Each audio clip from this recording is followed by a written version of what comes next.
So I'm really proud of the progress that I've been making on my crazy embroidery project that I've got going on, just to brighten up an old linen jacket that I have. And why did this happen? Well, just at the beginning of this year, I attended a 4-week course on Indian influence in textiles, and we looked at a couple of different stitching techniques. One was called Banjara, which included mirror work, like this here, they call it shisha.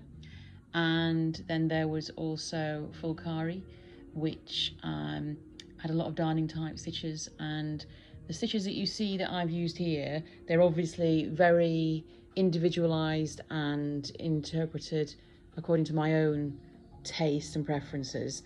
Definitely not the style that you'd see for Fulkari or Banjara as used by Indigenous peoples.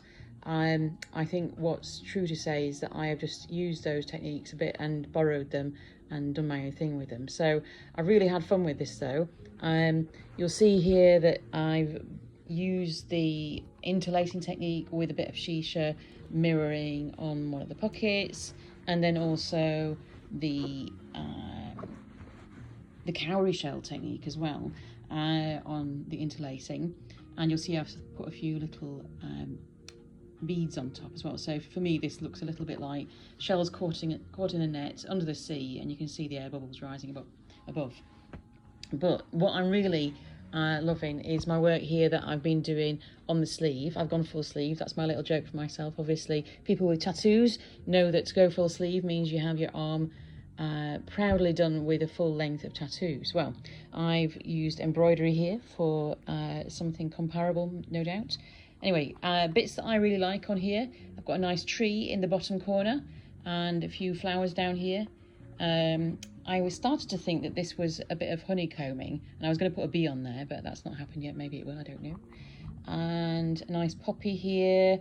The poppy is in memory of my mother, really. She loved poppies. We had some in our garden, and I brought her some from California as a gift once. Some Californian poppies, they were really gorgeous. And we have here some birds in the sky. My dad was a keen birder, so that's a nice memory of him. I love trees. I've always been into drawing trees since I was a kid, so that's something that was a bit of a symbol for me.